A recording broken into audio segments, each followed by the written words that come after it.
بسم الله الرحمن الرحيم إن الحمد لله نحمده ونستعينه ونستغفره ونعوذ بالله من شرور أنفسنا ومن سيئات أعمالنا من يهده الله فلا مضل له ومن يضلل فلا هادي له أشهد أن لا إله إلا الله وحده لا شريك له وأشهد أن محمدا عبده ورسوله أما بعد إخوة الكرام السلام عليكم ورحمة الله وبركاته. Alhamdulillah, aujourd'hui nous nous réunissons pour la suite de notre séminaire sur la parole du Tawhid, la ilaha illallah.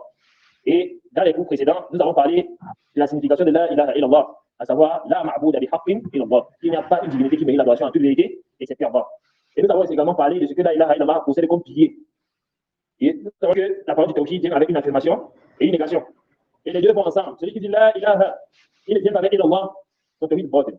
Et celui qui vient avec illallah, ça vient avec la ilaha, son Tawhid également batil. Il faut qu'il vienne avec les deux. Il doit attester l'exclusivité de l'adoration pour Allah et la fausseté de tout ce qui est adoré en dehors d'Allah. Et nous avons vu que la ilaha illallah implique quatre choses. Une affirmation, et une alliance et des aveux. Al-wala wal-bara. Et hier, nous avons parlé de al-wala, l'alliance. Et nous avons vu que celui qui dit la ilaha illallah, il est obligatoire pour lui de s'allier avec les croyants, de s'allier avec les musulmans, des dieux, de s'allier avec les croyants, de s'allier avec Allah subhanahu wa ta'ala. Celui qui dit la ilaha illallah, il doit obligatoirement s'allier avec Allah. Ensuite, il doit s'allier avec la religion d'Allah.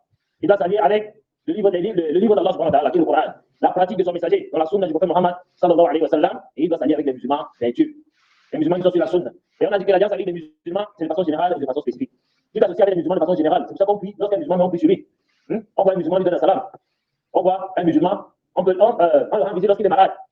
Les musulmans de façon générale, ils ont 5 obligations sur nous. S'il est ténu, il dit alhamdulillah, on doit dire yarahmukallah, Allah te fasse miséricorde. Et s'il est malade, on le rend visite. S'il meurt, on suit son cortège funèbre et on prie sur lui. Et s'il lui demande conseil, on doit le conseiller. Et si on le rencontre, on doit lui donner la salam. Ça, ce sont les obligations du musulman de façon générale. Maintenant, il y a le musulman de façon spécifique. C'est celui qui est sur la voie droite. On se désavoue de tout innovateur de façon spécifique. On ne les salue pas un innovateur. On ne les salue pas un pervers. Si tu connais qu'il y a un musulman qui est un voleur, un musulman qui est un menteur, un musulman qui est un escroc, tu ne les salues pas lui. Tu te désavoues de lui par rapport à l'acte qu'il fait. Mais il y a des musulmans. Tu le désavoues par rapport à l'acte qu'il fait. Ce qui fait que tu t'éloignes de lui. Tu le détestes pour l'acte qu'il fait. C'est-à-dire que s'il arrête de faire cet acte-là, alors tu l'aimes. Mais tu l'aimes d'abord à cause de son islam. Mais tu détestes l'acte qu'il fait. C'est ça que tu as compris. Ça, c'est l'alliance. Et comme nous avons dit, il n'y a pas d'alliance sans désaveu. Celui qui dit là, il a doit obligatoirement venir aussi avec le désaveu. Et c'est ce qu'on devait voir aujourd'hui. Maintenant, l'alliance, celui qui vient avec l'alliance, il est obligatoire qu'il se désavoue. Parce que si tu t'allies au musulman, forcément tu dois te désavouer de celui qui n'est pas musulman. Parce que si tu fais comme certains disent aujourd'hui, non, l'islam, le judaïsme, le christianisme, tout ça là, on adore le même Dieu et on sommes tous les frères. Ça, on n'adore pas le même Dieu. Nous avons le même créateur, celui qui nous a tous créés. C'est Allah. Nous, on adore Allah. Un nous adore, un autre Allah. Ça, c'est une autre personne qui s'adore. Parce que dans la religion, Allah est l'enfant. Hein? Ils ont attribué à Allah les enfants. Alors que nous, on n'a pas attribué à Allah les enfants. Et chez nous-mêmes, celui qui a attribué à Allah les enfants, c'est une insulte. C'est une insulte. Et c'est un blasphème. Chez nous, Allah est mort. Alors que Allah, chez nous, il est le vivant qui ne meurt jamais.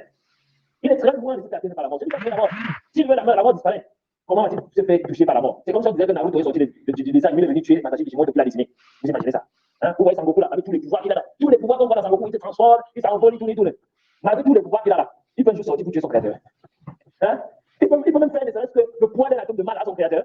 Là, celui qui l'a dessiné, c'est le moment où il veut les déchirer, c'est fini. Hein? À qui a vraiment tous les pleins pouvoirs sur sa création, sur son dessin. Mais il dit aujourd'hui que la mort est sortie pour aller tuer son créateur, mais son frère là. Si ce n'est pas les Allah, c'est une chose sur Allah. Donc, tu as les coupables, là tu es mort. Et puis encore, il a ressuscité le 3e jour. C'est ce qu'ils disent. C'est une insulte envers Allah. C'est pour ça que le musulman qui dit la ilaha illallah, il doit se désavouer des mécréants.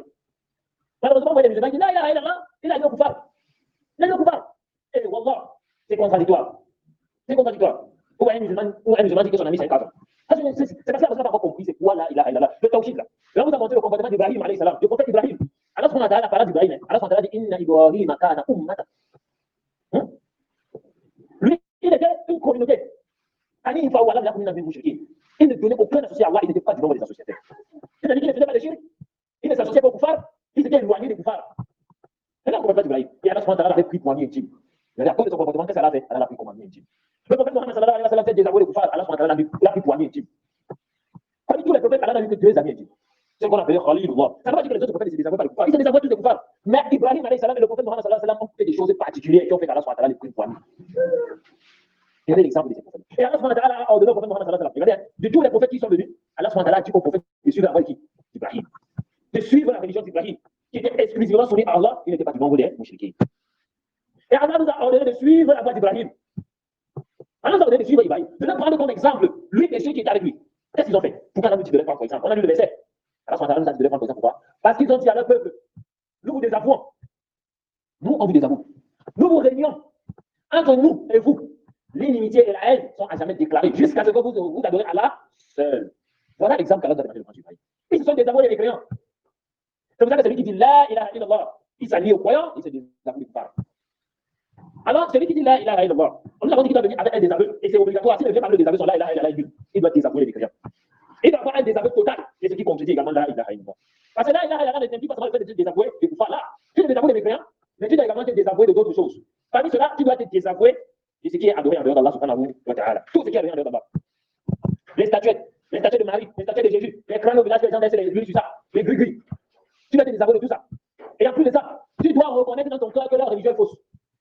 Tu dois désavouer le christianisme, tu dois désavouer le judaïsme et tous les autres. Tu dois désavouer tout ce qui est adoré en dehors d'Allah. Tu dois désavouer Krishna, Bouddha, Confucius, les walis, les morts, tous ces morts qui sont adorés en dehors d'Allah. Tout ça, tu dois venir avec le désaveu de tout cela. Est-ce que vous avez compris? Donc, celui qui dit La ilaha illallah, il doit se désavouer de tout ce qui est adoré en dehors d'Allah. Et nous avons vu le verset dans la sourate 60 au verset 4. Je crois que c'est important que nous lisions ça, car c'est la base dans l'alliance et le sujet de l'alliance et le désaveu. Parce que Allah nous a demandé de prendre Ibrahim comme exemple. Et vous allez voir dans toute notre conférence sur le sujet de l'alliance et du désaveu, nous allons beaucoup citer la parole, le verset qui concerne Ibrahim, alayhi salam. Car il est notre modèle, notre exemple, notre voie à suivre concernant le tawhid. Alors, qu'est-ce qu'Allah nous dit concernant Ibrahim? Nous avons déjà lu ce verset et nous allons continuer à le lire. Allah nous dit dans la sourate 60 au verset 4 قد كانت لكم أسوة حسنة في إبراهيم والذين معه إذ قالوا. Allah dit vous avez c'est un bon exemple à suivre en Ibrahim et ceux qui étaient avec lui lorsqu'il dit à leur peuple وإذ قالوا لقومهم إنا براء منكم ومما تعبدون من دون الله كفرنا بكم وبدا بيننا وبينكم العداوة. Et dit lorsqu'ils ont dit à leur peuple nous vous désavouons vous et ce que vous adorez en dehors d'Allah. Nous vous réunions et l'inimitié et la haine sont à jamais déclarées entre nous et vous. Nous vous désavouons entre nous et vous, l'inimitié et la haine sont à jamais déclarées jusqu'à ce que vous adorez Allah seul. Ibn Kathir, dans son commentaire, il a commenté ce verset. La partie où Allah subhanahu wa ta'ala dit وَإِذْ قَالُوا لِقَوْمِهِمْ إِنَّا بُرَآءُ مِنكُمْ وَمِمَّا تَعْبُدُونَ مِن دُونِ اللَّهِ. Alors, وَكَفَرْنَا بِكُمْ. Dans la partie du verset où Allah subhanahu wa ta'ala dit que Ibrahim a dit, Ibrahim et ceux qui étaient avec lui, on dit à leur peuple, nous vous désavouons, vous et ce que vous adorez en dehors d'Allah. Nous vous réunions. Qu'est-ce que ça veut dire? Il dit cela signifie nous réunions votre religion et votre ligne de conduite, de votre comportement, votre façon de faire. Donc nous réunions votre religion et votre manière de vous comporter. Nous vous réunions. Et il dit entre nous et vous. Le verset où Allah dit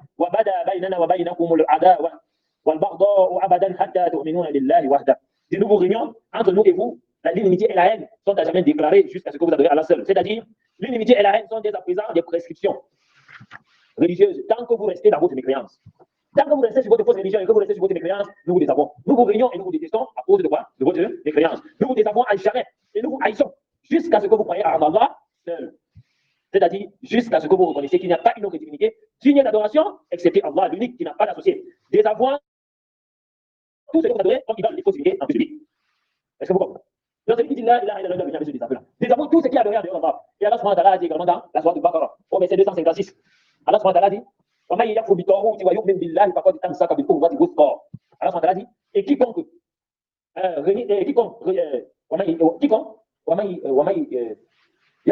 mécroit au Tawhid, c'est-à-dire à tout ce qui est adoré en dehors d'Allah. وَيُؤْمِنْ بِاللَّهِ et en plus de cela, il fait non seulement il renie tout ce qui est adoré en dehors d'Allah, et il croit en Allah, celui-là fait quoi?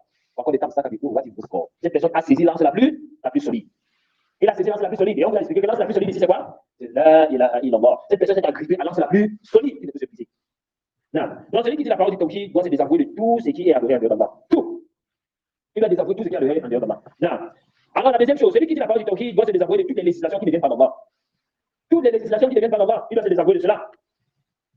Que ce soit démocratie, la laïcité, les lois du Parlement, les lois du gouvernement, il doit se désavouer de tout ça. Allah subhanahu wa ta'ala dit Am lahum shuraka ushara'u lahum min alladhina ma lam ya'zan bihi Allah. Allah subhanahu wa ta'ala dit ont-ils des associés? Ou bien ont-ils des associés qui les ont légiféré des lois religieuses qu'Allah n'a jamais permises? Est-ce que vous comprenez? Et dans ce verset, entre ceux qui ont inventé les choses dans la religion, les innovateurs, ceux qui ont inventé les choses dans la religion, ces personnes qui ont inventé les choses dans la religion, qu'est-ce qu'ils ont fait en fait? Ils se sont hissés en tant que législateurs à dehors d'Allah subhanahu wa ta'ala. Ils ont légiféré dans la religion, c'est qui n'en fait pas partie. Quand quelqu'un te dit que pendant le ramadan, si tu t'élèves dans les deux premiers rakats, avec une salam, tu l'as fait peut-être la première nuit, 8 rakats, avec 4 salams, dans les deux premiers rakats, tu réussis la Fatiha une fois, avec Qul Huwallahu Ahad 7 fois, Hein? Dans la première raka. Dans la deuxième raka, tu récites la sourate Fatiha une fois. Avec sourate Inna Anzalnahu 8 fois. Ça, c'est quoi? C'est ça, les là. On a besoin de légiférer dans la religion d'Allah. Et puis, il te dit que celui qui fait cela, il aura la récompense au jour de la résurrection, que tous ses péchés lui seront pardonnés sur place. Là aussi, c'est sur place. Et il va entrer par le paradis, dans le paradis, par la porte qui veut. Qui va légiférer ça? Qui? Il a fabriqué une adoration, il a fabriqué les récompenses et il a collé sur ça. Vous voyez, cette personne, c'est ici en tant que législateur, en dehors, ça va. Si tu lui obéis, il n'a plus comme associé à Allah. Est-ce que vous avez compris? Ou quelqu'un qui te dit, il faut dire Astaghfirullah 200 fois, la 27e nuit du mois de Ramadan. Quand tu dis Astaghfirullah 27 fois, tu vas sortir de cette nuit-là comme l'enfant qui vient de naître. Tous tes péchés te seront pardonnés et les péchés de 3 ans encore te seront pardonnés. Voilà, il a fait ça. Il a inventé. Est-ce que vous comprenez? Alors celui-là, il s'est en tant que législateur en dehors d'Allah. Si tu lui obéis, tu l'as pris comme il dit. Est-ce que vous avez compris? Ou le fait d'obéir aux lois des koufars, les lois comme la démocratie, la laïcité, ou les gens qui font recours aux lois des mécréants pour juger entre les affaires des musulmans. Vous voyez? Ça c'est de la mécréance. Ou quelqu'un, un musulman qui a pris l'exemple hier, un musulman qui amène son frère au commissariat. Son frère musulman, il l'amène au commissariat. C'est pour aller changer, pour aller juger avec quelle loi ça? On ne dit pas qu'il est d'un pays musulman, oui, c'est que peut-être en Arabie Saoudite, on juge avec la loi d'Allah, il amène son frère au commissariat pour un litige, oui. Mais tu as un problème d'argent avec ton frère, tu l'amènes au commissariat des mécréants. Pour qui juge avec quelle loi? Hein? Subhanallah. Ou tu es avocat, dans un pays koufar, tu es avocat. Tu peux juger avec quelle affaire? C'est pour juger quelle affaire? Avec la loi de qui? Hein? Et puis jamais la loi des mécréants. Parfois, vous voyez cet avocat, il sait que la personne, c'est un criminel. Il a vraiment tué. Il a vraiment se fait pourquoi on l'accuse. Mais comme tu es son avocat, il faut le défendre. Subhanallah. Tu vas le défendre jusqu'à ce qu'il soit innocent. Et vous avez vu que c'est un criminel. Voilà, Moustahal. Parce que tu es plus avocat, tu connais bien les articles 85, les articles 82, tu connais bien les articles, tu connais comment bien manier les mots. Tu pars, tu le défends jusqu'à ce qu'il soit innocent. Alors que tu es bien conscient que le type, c'est un criminel. Tu défends avec quoi? Les lois de Koufar. Tu es populaire. Hein? Tu signes des procurations, tu juges avec quelle loi? Les lois des créants. En dehors des lois d'Allah. Vous voyez que cela est un grand mal. Cela est un grand mal. Donc celui qui dit là, il a illallah, il se désavoue de toute législation qui ne vient pas d'Allah subhanahu wa ta'ala. Il n'y a pas de musulmans démocrates. Quelqu'un dit que non, je suis musulman, mais je suis démocrate. Là, ou quelqu'un dit que je suis musulman, laïque. Il n'y a pas de musulmans laïques en islam.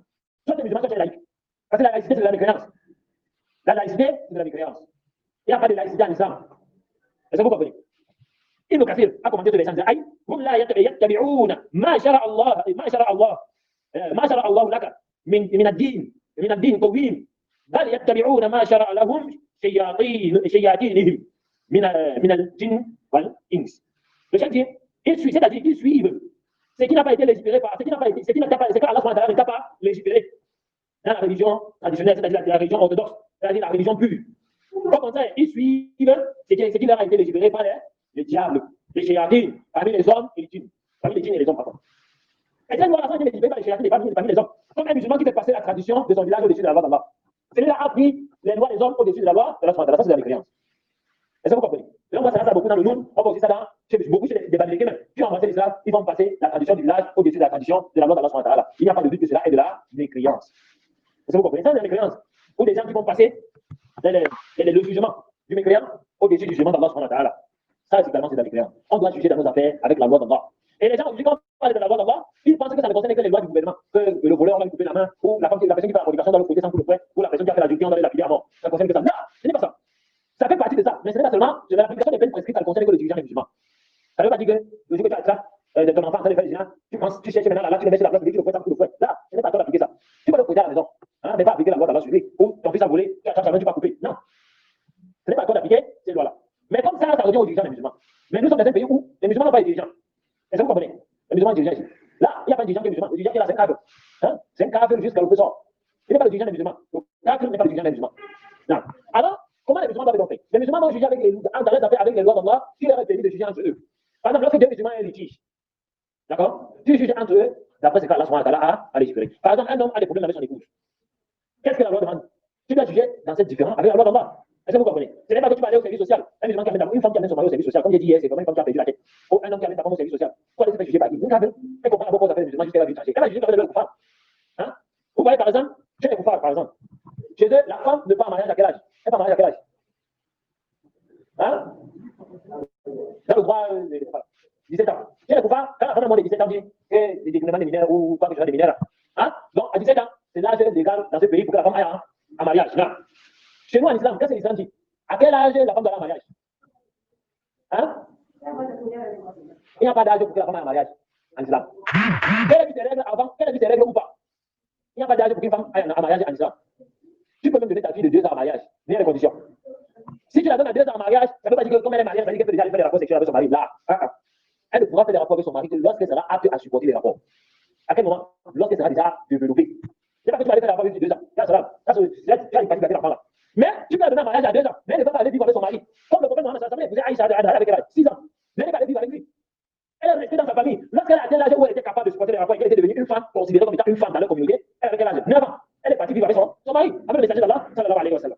Est-ce que vous comprenez?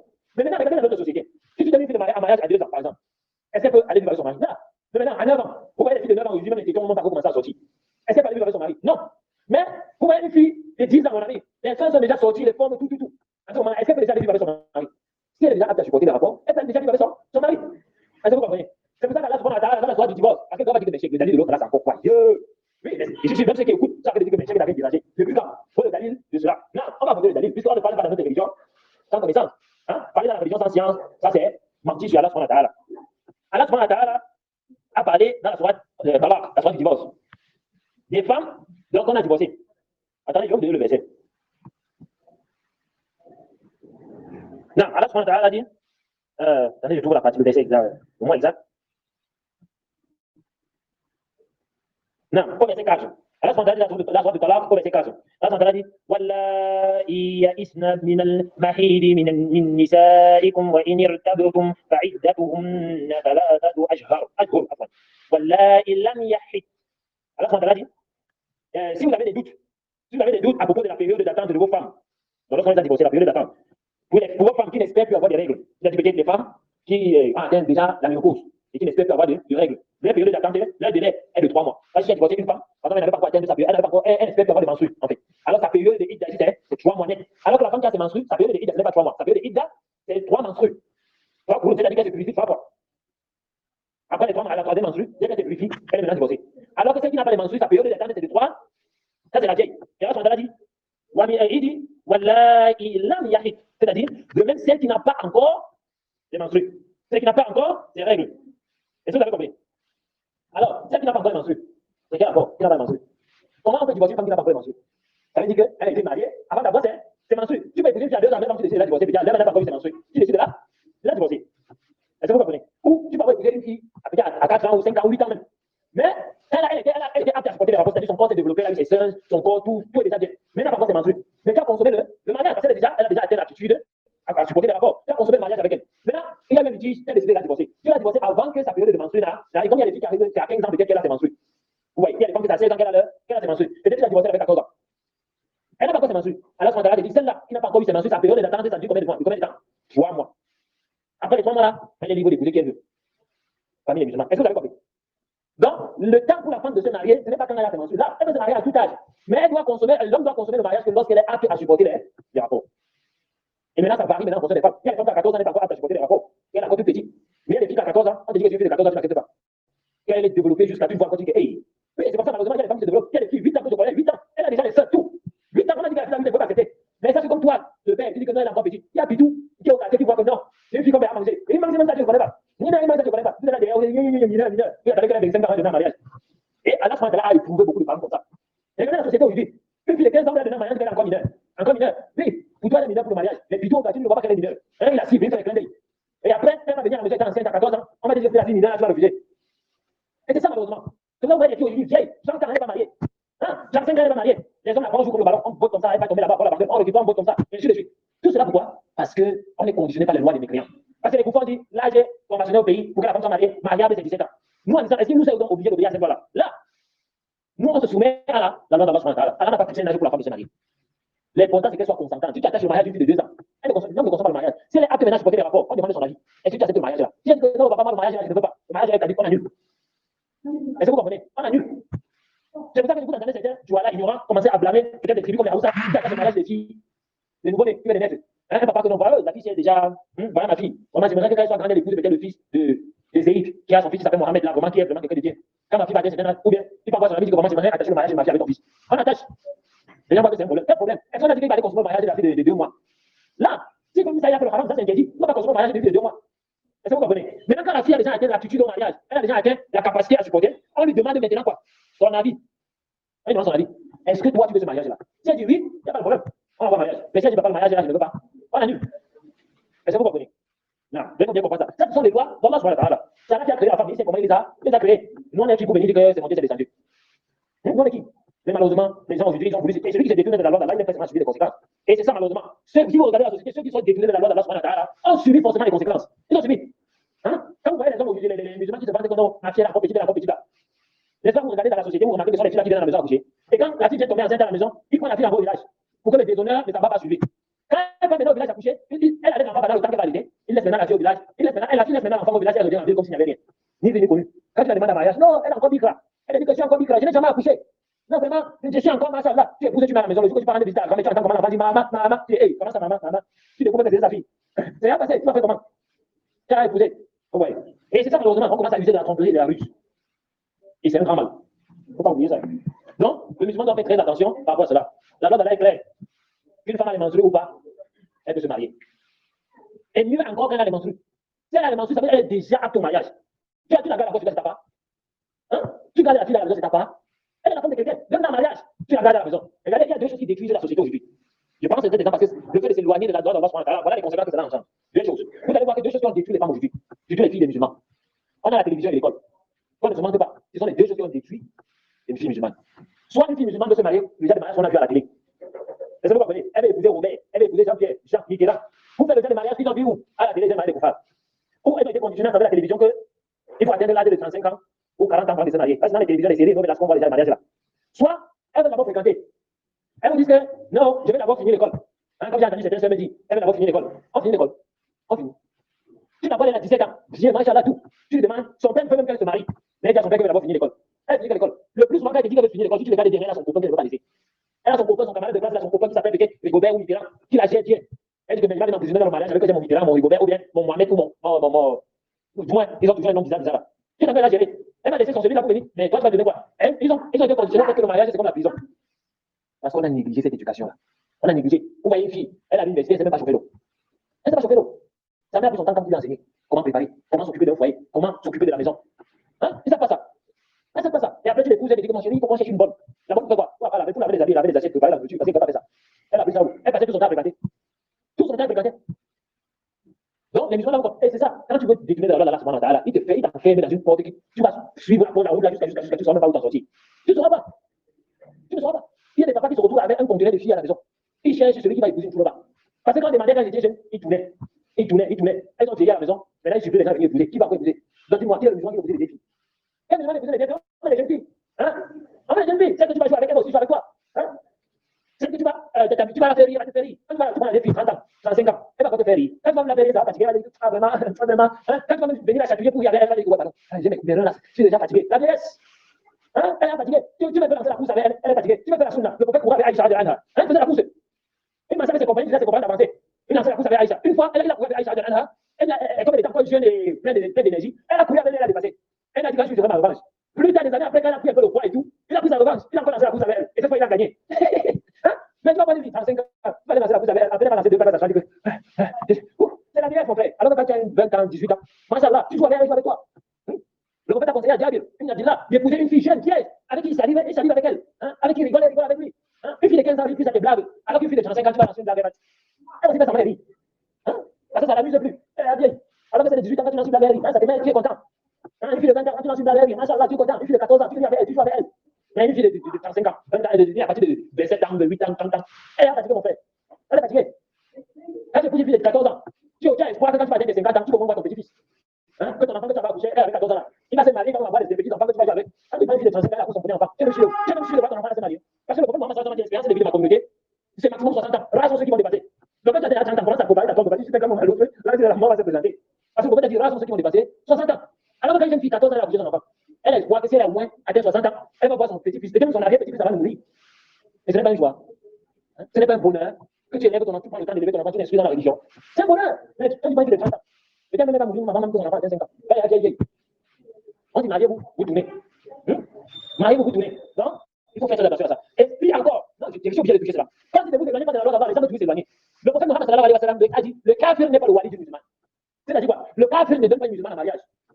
Ça veut dire quoi? Si une musulmane se convertit à l'islam, on n'a pas besoin de la vie de son père, de son grand-père, de son oncle, de sa cousine pour la donner en mariage. Elle se marie sans son temps à vie. Mais vous allez voir aujourd'hui, tu veux demander une soeur qui est convertie à l'islam, elle te renvoie chez son père, chez son grand-père, chez sa cousine, chez son oncle. Tu vas pas être renvoyé même chez les oncles que tu te demandes comment. Et tous sont des coupables. Tous sont des coupables. Et vous croyez que les coupables vont te demander quoi? On va te demander un conteneur de quoi? Un conteneur de bière, on va te demander des choses que toi, tu vas demander si c'est Allah soit qui va te demander ça. Hein? On te demande tout un tas de choses. Et pourtant, ça ne fait pas partie de la religion. On n'a pas besoin de la vie. La fille musulmane, elle se marie sans le consentement. Elle n'a pas besoin de la vie. Quand tu vas connaître ses enfants, elle peut venir les informer. Mais vous allez voir, les coupables, ils acceptent que leur fille vive le concubinage. Ça veut dire quoi? La fille peut venir en disant que papa, voici mon gars.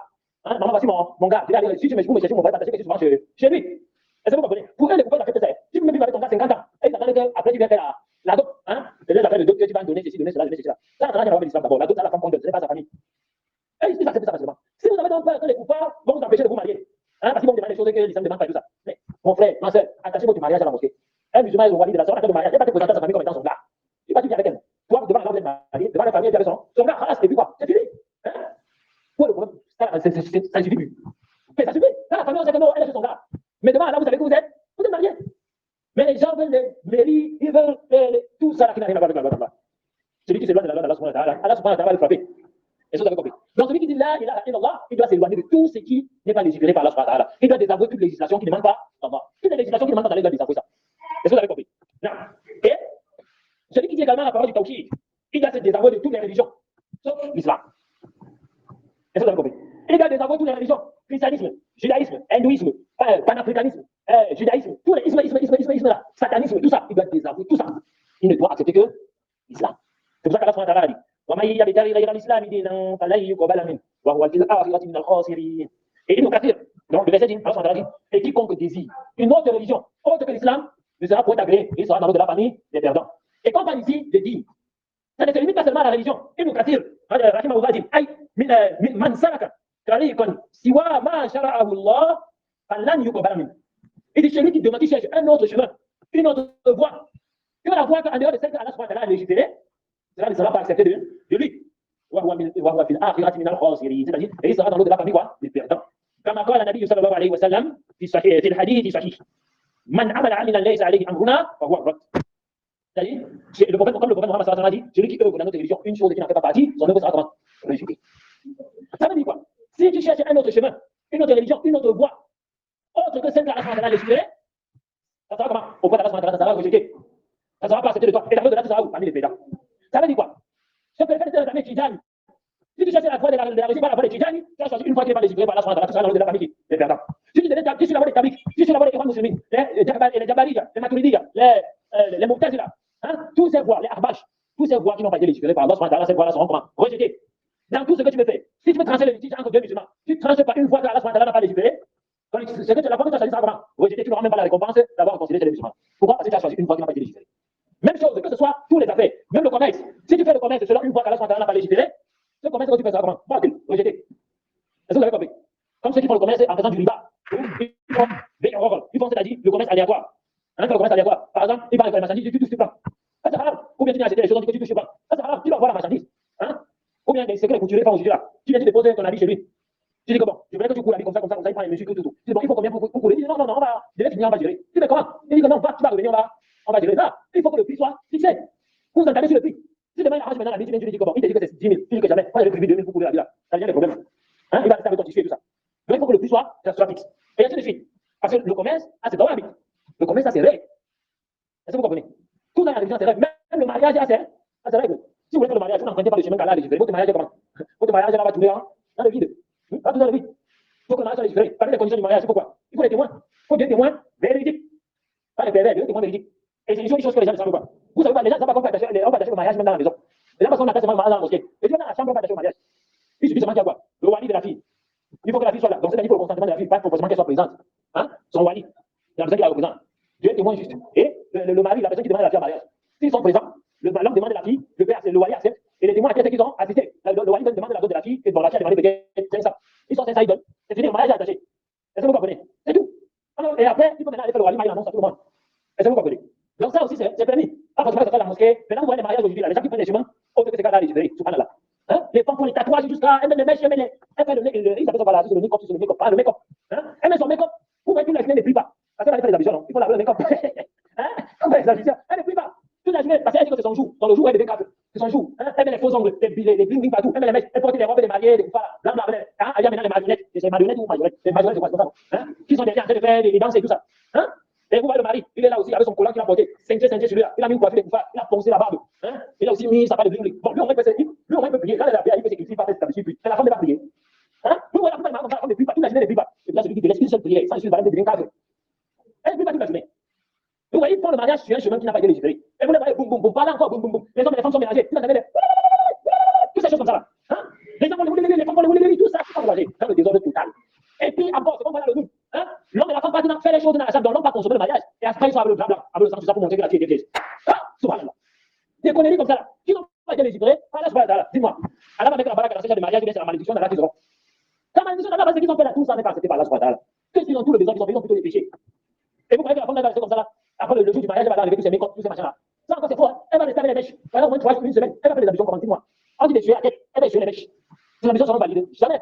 Non seulement les ablutions seront pas validées, ça veut dire que si elle prie même, sa prière sera comment? Et vous allez voir, quand elle va consommer le mariage, il faut aller faire le grand bain, il faut se purifier. Vous n'avez pas laver les mèches, vous êtes purifié. Elle va laver tout sur la tête. Elle va dire, sinon je ne peux pas mouiller mes cheveux. Parfois, elles ont les chapeaux de douche là. Elle met sur la tête. Elle met ça. Là, elle a tout le corps sur la tête. C'est comment? Son c'est comment? Moi, c'est le passé à Allah demandé de se purifier par un bain. Le bain, c'est de laver la tête jusqu'au pied. Elle n'aura même pas le grand bain, elle va rester en état de grande impurité pendant des jours et des jours. Jusqu'au jour où elle va lever ça. Les fausses ongles qu'elle va mettre là, elle va faire des ablutions, elle ne va jamais toucher des ongles. Les ablutions sont comment? Nul, incomplètes. Tout ça, regarde, le mal sur le mal, ténèbres entassés les uns sur les autres. Parce qu'on ne peut pas faire les choses selon ce qu'Allah a légiféré. Non, on veut toujours faire les passions. Faites vos passions. Hein? Qui vous appelle de faire les passions? Faites les passions. Mais le jour chacun sera devant Allah subhanahu wa ta'ala, nafsi, nafsi. Non, celui qui dit la ilaha illallah, il doit désavouer tout ce dont nous avons cité. Il doit désavouer les koufars et tout ce qu'ils adorent en dehors d'Allah. Il doit désavouer toutes les législations qui ne viennent pas d'Allah subhanahu wa ta'ala. Et il doit désavouer toute autre religion autre que l'islam. Quand on dit religion ici, c'est tout chemin autre que la voie de l'islam. Que ce soit la voie du tchidjani, le christianisme, le judaïsme, toutes ces religions-là, toutes ces voies de démocratie, tout ça, il doit désavouer cela, il ne doit choisir que la loi de l'islam. Ça veut dire que tout ce qu'il doit faire, il doit demander qu'est-ce que l'islam dit par rapport à ça? Qu'est-ce que Allah a dit par rapport à ça? Il doit d'abord se demander ça. Il fonctionne avec la loi d'Allah. Voilà celui qui aura la réussite. Alors, Inch'Allah, lundi, on va à la prochaine. Lorsqu'on va continuer avec l'explication du Tawhid, on va voir 10 choses qui montrent que nous sommes alliés aux kuffar. Et 10 choses qui montrent que nous sommes alliés aux musulmans. D'accord? 10 choses qui montrent que nous sommes alliés aux kuffar, donc il convient à tout musulman d'abandonner. Et 10 choses qui montrent que nous sommes alliés aux musulmans, qui convient à tout musulman de pratiquer. Et sachez que celui qui s'allie aux kuffar ne sont pas les deux situations. C'est impératif qu'ils ne sont pas les deux situations.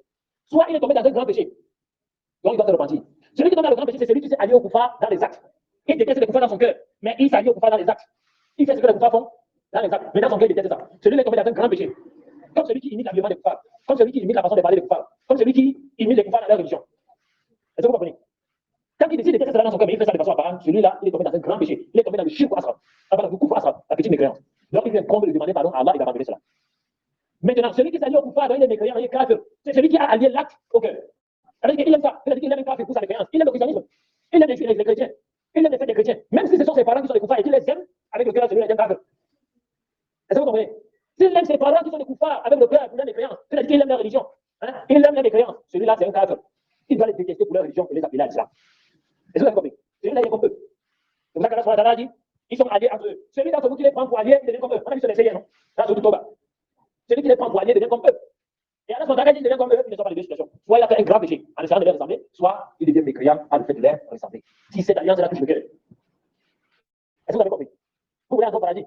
Et vous dites, là, vous devez concrétiser cette parole-là. Vous devez mettre en pratique cette parole si vous voulez être parmi ceux qui vont entrer au paradis. Regardez, la parole du Tawhid. Là, il a rien à voir. Il entre les 5 piliers de l'islam. Le premier pilier, c'est quoi? Tawhid. Les 6 piliers de la foi. Le premier pilier, c'est quoi? Tawhid. Les 2 piliers de l'ihsan, de la bienfaisance.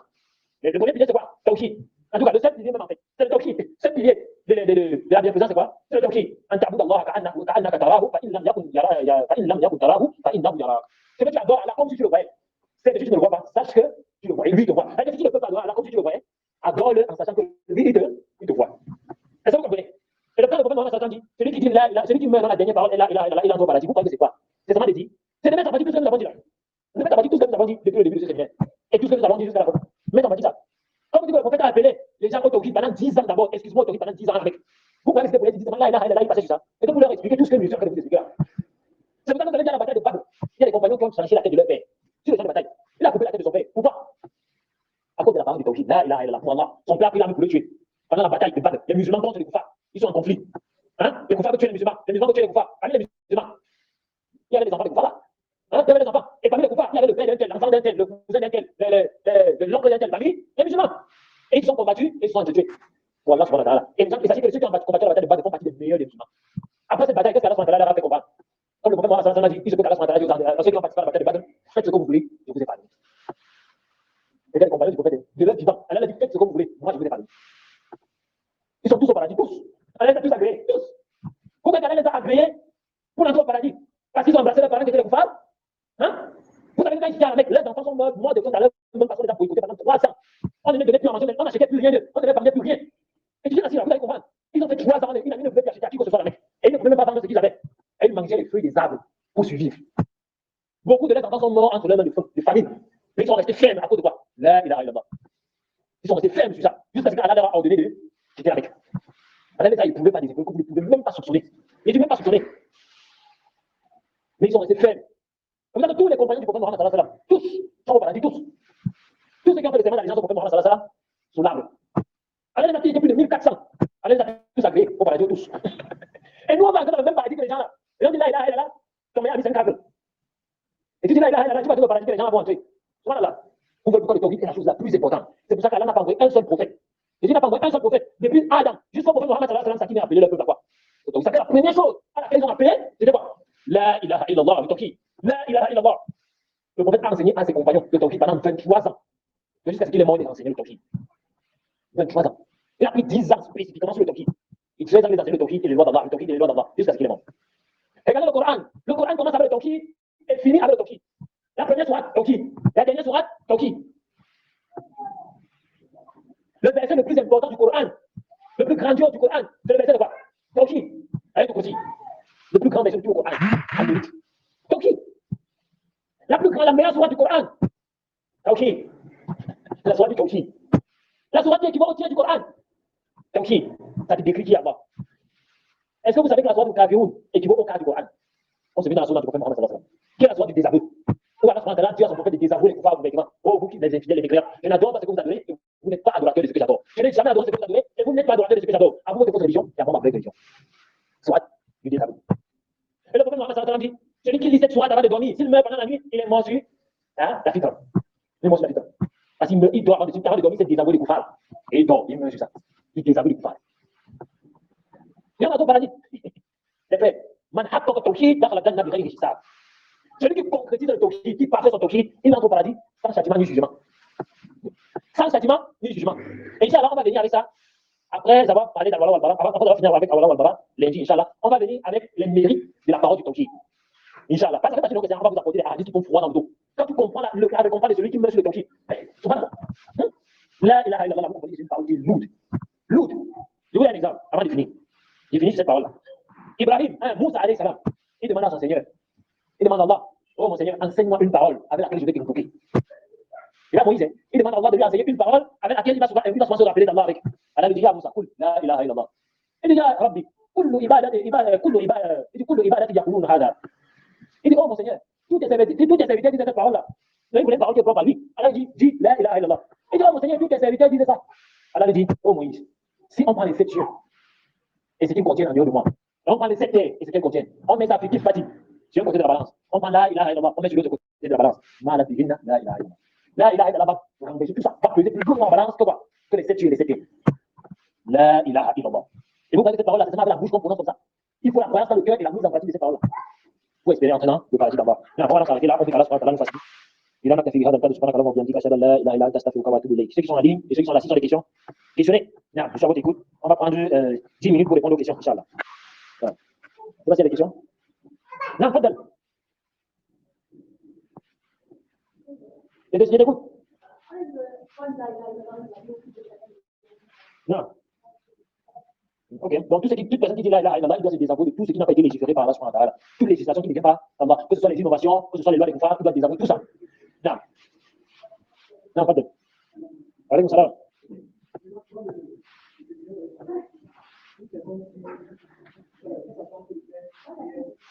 Non. Non. Sans excuse valable, non. Pas une journée. Ce n'est pas une journée. Celui qui laisse une seule prière, non, sortir hors de son temps sans excuse valable, c'est un bavard. Et là, quand on parle des excuses valables, je tiens à préciser ça. Les excuses valables selon la législation sont au nombre de 3. Le sommeil. Peut-être la personne a dormi, l'heure de la prière est passée. S'il se réveille, il prie. L'oubli. Donc quelqu'un a oublié la prière. Le prophète a dit que celui qui a oublié, dès qu'il se rappelle, qu'il prie. D'accord? Il prie cette prière-là. Et la troisième, je n'aime pas souvent parler de la troisième là parce que ça vient de faire la paresse aux gens. Donc je ne parle pas de la troisième. Non, en tout cas, la troisième, c'est le diapro. C'est-à-dire, celui qui a pris l'intention de jumeler 2 prières. C'est-à-dire quoi? Il a pris l'intention de jumeler le jour et le asr. Par exemple, on est ici à la mosquée, il veut pleuvoir. Et on peut prier maintenant. Par exemple, on a prié Maghrib. On peut prier Isha à l'heure de Maghrib. C'est-à-dire que quand l'heure de Isha va arriver, on va plus prier. Ouais, c'est parce que à cause de quoi? Du fait qu'on a jumelé Maghrib et Isha à l'heure de. On a fait Maghrib et Isha à l'heure de Isha. On a fini Maghrib, après on a fait Isha. Directement à l'heure de Maghrib. C'est qui pas qu'à l'heure de Isha, on va plus prier. Pourquoi parce qu'on a fait Isha? Ça veut dire quoi? Par exemple, il pleut. On a fait Maghrib. On est supposé faire Maghrib, parler de Maghrib. Il pleut. On finit Maghrib.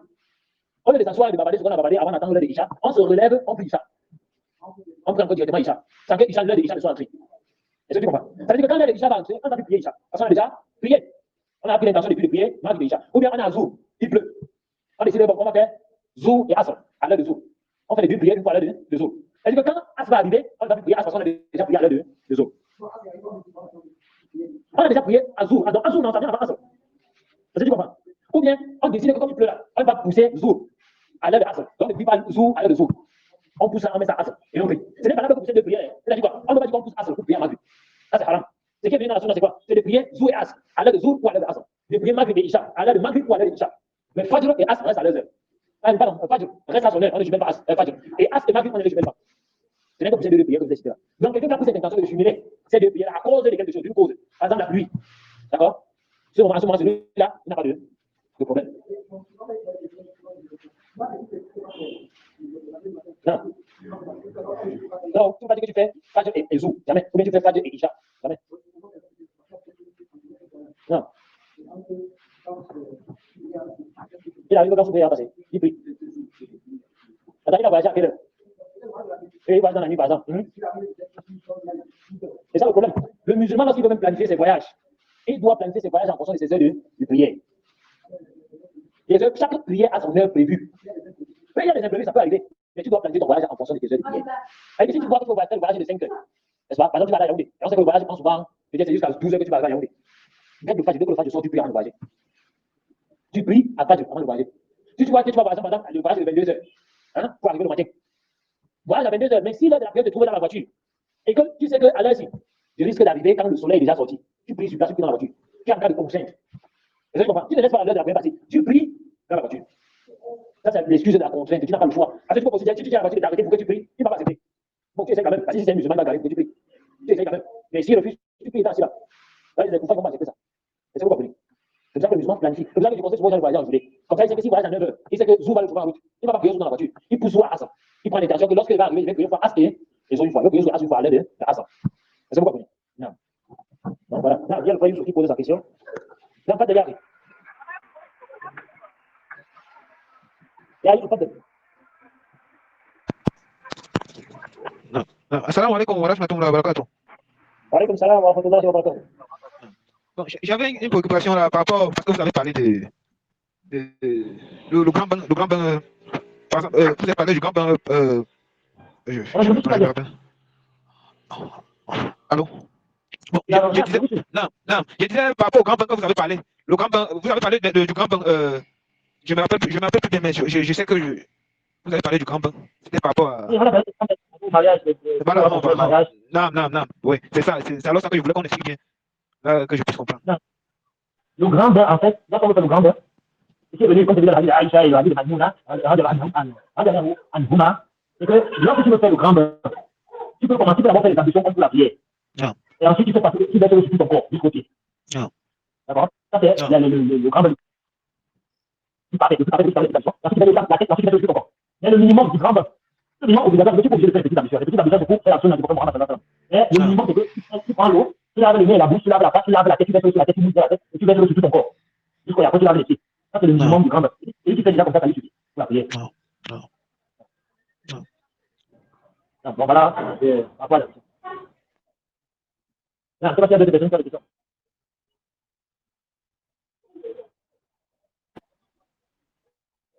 Non, je t'écoute. Non, dis bien.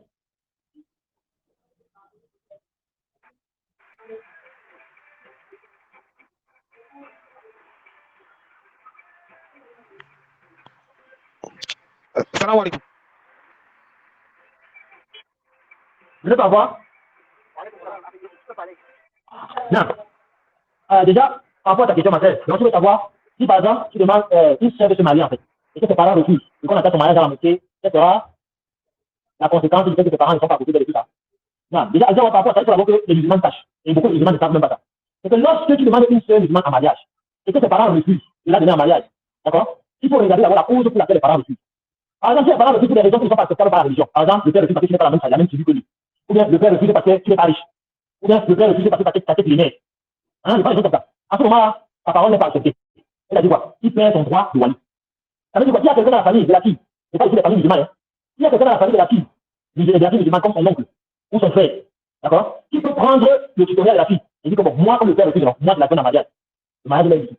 Vous avez compris? Le mariage de la vie. Donc, le père fait le droit du frère. Mais si dans la famille de la fille, il n'y a personne qui peut se charger de cette responsabilité, avec quelqu'un peut le père a monté, le père a fait ceci, cela. Le musulman de la communauté, c'est-à-dire le chef de la communauté, c'est fait l'imam du mosquée. D'accord? Il prend le tutoriel de la fille, la donne en mariage. C'est ça, vous comprenez? La fille se marie. Et sachez une chose, parce que la fille va te demander, mais comment une fille va se marier quand ses parents et tout? Sachez que quand une femme se marie, son mari devient son père, sa mère. Il devient sa famille en fait. C'est-à-dire que son mari est plus important pour elle que son père, sa mère et toute sa famille. Quand son paradis se trouve un autre équipe de son mari. Si son mari est satisfait d'elle, elle est satisfaite d'elle. Si son mari est en colère contre elle, elle est en colère contre elle. C'est pour ça qu'avant qu'une femme s'engage à prendre ce genre d'initiative-là, il faut qu'elle se rassure que la personne que je veux épouser, c'est quelqu'un qui est sur la religion, là, et qui va me prendre, il va me faire n'importe quoi là. Vous voyez. C'est ça, vous comprenez. Et maintenant, nous sommes dans un pays de mécréants. C'est ça, vous comprenez. Si c'est une fille qui n'a pas encore atteint l'âge d'hiver, bon, peut-être je ne parle pas de l'âge d'hiver, mais l'âge majeur selon la constitution du Cameroun, par exemple, et que, elle par exemple, et la fille veut se marier, et que ses parents refusent. Vous voyez que si, par exemple, l'imam décide de donner la fille en mariage malgré le refus des parents, vous savez que le père qui allait porter plainte dans un commissariat, et l'imam va avoir des problèmes. On a dit détournement de mineurs et tout, c'est tout ça, ça va arriver. Et l'imam va se retrouver dans la difficulté. Pourquoi? Parce que selon la loi du pays, la fille n'est pas encore majeure. C'est ça, vous comprenez. Elle n'est pas encore majeure. Ce qui fait que dans ce genre de situation, c'est tout à fait payer les créances difficiles. Mais si la fille a déjà atteint l'âge majeur, selon la constitution de ce pays, en ce moment-là, il n'y aura aucun problème. Elle se marie. Est-ce que vous avez compris? Mais il ne faut pas qu'elle se marie sans avoir un tuteur qui va la donner en mariage. Parce que le prophète Mohammed a dit là, Nikaha, il a du wali. Il n'y a pas de mariage, sauf avec un wali et deux témoins véridiques. Est-ce que vous avez compris? Si la fille est majeure, elle n'est pas mariage, elle est mariage, si le père des choses qui va passer sur la vallée, il ne peut rien faire. Même si pas porté plainte. On a demandé si sa fille était encore enfant. Parce qu'on ne coupe pas, et même bon consulat, elle ne va pas se marier comment? Elle est déjà majeure. Donc, elle ne coupe pas quand elle est déjà majeure, elle est déjà indépendante. Selon le couple, ce qui fait que les parents n'ont plus trop la majeure. Ce qui fait que le père aura le l'autre soit que la tête. Même si il y a des petits ma fille, on sait que l'enfant, le père ne sait jamais son enfant. Il va tourner, il va prendre sa fille à bouger. Il va devenir. Voilà, ça a beaucoup de familles. Depuis la femme de l'enfant à bouger, il vient aussi la faute de l'enfant. Tu vas même si vous avez des enfants, si tu vois que l'homme s'occupe bien de sa fille, il s'occupe bien et tout, tu vas le regretter pourquoi il avait refusé. Est-ce que vous voyez? Non. Donc voilà. C'est ça, c'est compris. Non. Non, il y a rien d'autre. Pas de. Assalamu alaikum. Alaikum salam. Non. Bon, je demandais aussi comment effectuer la prière dans la voiture, donc quand tu n'es pas en position de bouger. J'aimerais qu'on explique un peu ça là, pour que je puisse bien comprendre. Non, lorsque la personne est dans la voiture, déjà, ça dit d'abord qu'à la base de prier dans la voiture, c'est pas permis. Il faut comprendre ça. À la base, c'est pas permis de prier dans la voiture. Non. Mais si la personne se retrouve contraint, c'est-à-dire que s'il est dans la voiture, et l'heure de la prière est sortie, et il ne peut pas s'arrêter, par exemple, il est dans une voiture publique, comme le but de voyage, tout ça. S'il ne peut pas faire autrement, les savants, comme le comité de les savants, il prie sur place, il prie là où il peut prier. Quand c'est bien dans la ville, à des hassans, si c'est hassans ou au sein du Madus, en fait, alors, comme il a dit, si tu pries debout, si tu ne peux pas prier assis, si tu ne peux pas prier sur le côté, et si tu ne peux pas faire ce qu'il fait, il peut être assis comment? Il est assis, il fait le geste, il a dit quoi? Il est ici, abat-toi, et il fait le geste avec la tête. Lorsqu'il part au repos, il s'incline, après il fait le geste, ensuite il s'incline encore plus bas, lorsqu'il est au sujoud, donc lorsqu'il part au sujoud, il part plus bas, ensuite il s'assoit, ensuite il redescend plus bas, et ensuite il fait le geste. Et ça, il y a une différence entre lorsqu'il part au repos et lorsqu'il part au sujoud. Il fait ce geste-là, étant là, étant là-dessus. D'accord? Ensuite, il finit, il fait le salam. Si le voyageur fait de la carte, il n'est pas voyageur, il fait le salam. D'accord? Étant là-dessus. Est-ce que vous avez compris? Non. Si le voyageur fait le il peut faire, on peut dire au chauffeur que je vais piquer. Je fais arrêter le temps qui il fait comme s'il avait piqué, et après, il fait le temps avec la tête, il pose les deux mains, les paumes de main sur la terre, il se pose déjà son visage et les deux mains. D'accord? Avec les enfants, il fait piquer. Non. C'est ça que tu compris, Arnaud? Non. Non. Non. Si on a plus de questions, je crois qu'on va s'arrêter ici pour vous. Non, pas de. On a dit 10 minutes, on est à. Alaykoum salam.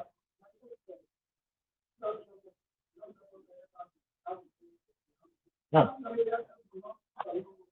Non.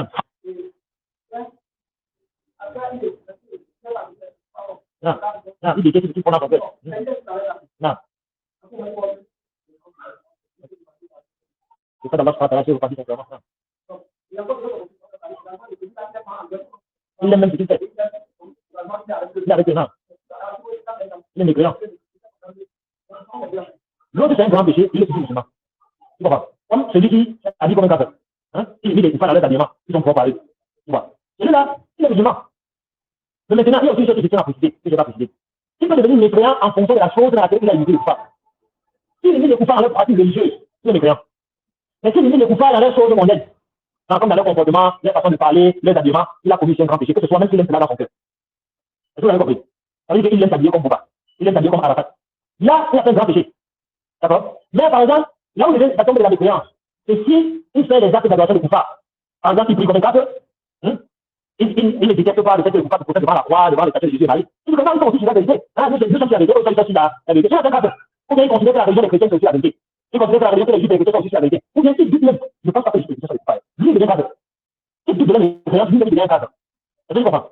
Donc, s'il aime les coupables pour l'homme des créances dans son cœur, il aime les créances. Mais s'il aime les choses que les coupables font avec son cœur, mais s'il n'entre pas dans le cadre religieux, là, il a commis un grand péché. Comme le fait d'aimer les coupables avec la musique. Il aime la musique des coupables. Il aime s'habiller comme un cadre. Il aime se raser comme un cadre. Il aime manger comme un cadre. Est-ce que vous comprenez? Là, il devient un pervers. Est-ce que vous comprenez? C'est ça le dire qu'il ne soit pas de cette situation. Soit il aime pas pervers, soit il aime cadre. Est-ce que vous comprenez? Non. Maintenant, il peut aussi porter par exemple les habits de prêtre. Il aime porter la soutane. Il porte la soutane. Là, il a combien de grands péchés? Est-ce que vous comprenez? Parce qu'il a imité les coupables dans leur vestimentaire. Non.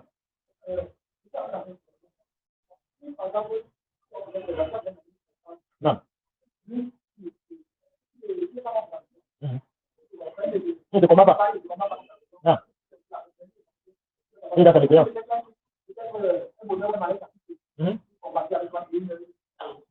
Non.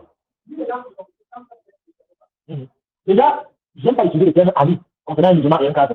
Parce que le musulman n'est pas ami avec un cadre. Donc, si tu as quelqu'un, par exemple, qui dit que c'est ton ami et qui est mécréant, il faut déjà couper ce procédé d'amitié, parce qu'il n'y a pas d'amitié entre un musulman et un cadre.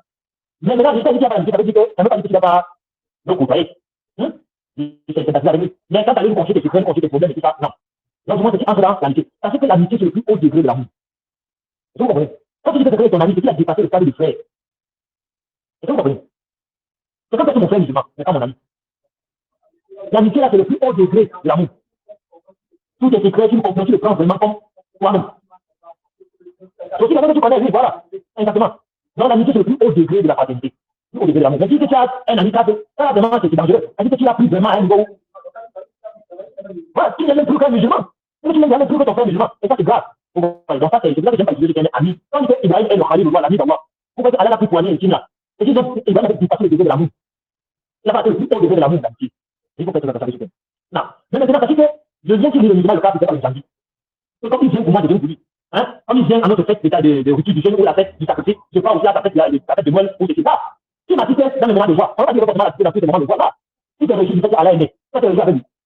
Si tu es réussi du fait qu'Allah est mort, toi tu es réussi avec lui. Là, mais s'il a peut-être un enfant qui est un nouvel enfant, et ça tu peux pousser, un enfant qui est dans le mariage, il est là, un nouveau né qui est venu pour lui, dans le mariage aussi. Tu peux l'encourager, tu peux le féliciter, ça il n'y a pas de problème. D'accord? Mais le mal, c'est peut-être qu'il a président avec lui, il n'est pas marié, il a l'enfant, tu peux l'encourager, c'est pas là, c'est haram. Les gens même pour les musulmans, même d'abord, on n'encourage pas. On vient pas de si le musulman a couché dans le dîner, si tu n'es même pas payé d'aller rendre visite, tu vas rendre visite, tu vas l'encourager, tu vas félicitations, tu vas pas se passer le dîner. Quand on va là, tu vas nous a demandé de nous encourager à le bien, et nous, ne pas nous encourager à le blâmage. Donc, s'il a des malheurs, il assiste. Comment émotionnellement, c'est-à-dire qu'il a perdu son père, il va faire des condoléances et tout, mais c'est pas pour d'elle. C'est pas pour d'elle, c'est pas pour ça. Si viens, par exemple, et tu fais comme les individus, ne faut pas danser à leur mort comme nous. Quand le mec se regarde au fond, regarde ça au fait, il regarde pour un mois, 2 mois. Et le temps que avant que les funérailles et tout s'en arrive, tu arrives chez lui, tu te remanges le malheur qui t'est arrivé, tu fais l'invocation pour lui, tu te remanges, je sais que passer malheur à la petite de la vérité. C'est que passer malheur à la petite de l'islam. C'est ça ton objectif, parce que quand tu viens, ça fait que le fait que nous sommes bien faisants avec les coupables, notre objectif c'est qu'il devienne musulman. C'est pas l'objectif, c'est pas l'islam qui, comme on voulait deux. C'est pas l'objectif avec le pouvoir. L'objectif bien c'est de faire avec qu'il devienne musulman. Quand tu fais ton frère, tu deviens parti pour ton intention, c'est que passer bien faisant, tu souhaites Allah fasse de Dieu de l'islam. Tu veux que tu deviennes musulman, tu deviens ton frère. C'est ce que tu comprends. Maintenant, la limite de ce cas-là, à légiférer. Non. Non, on va s'arrêter là. لما تفيد هذا القدر سبحانه وتعالى وبحمده اشهد ان لا اله الا انت استغفرك واتوب اليك السلام عليكم ورحمه الله وبركاته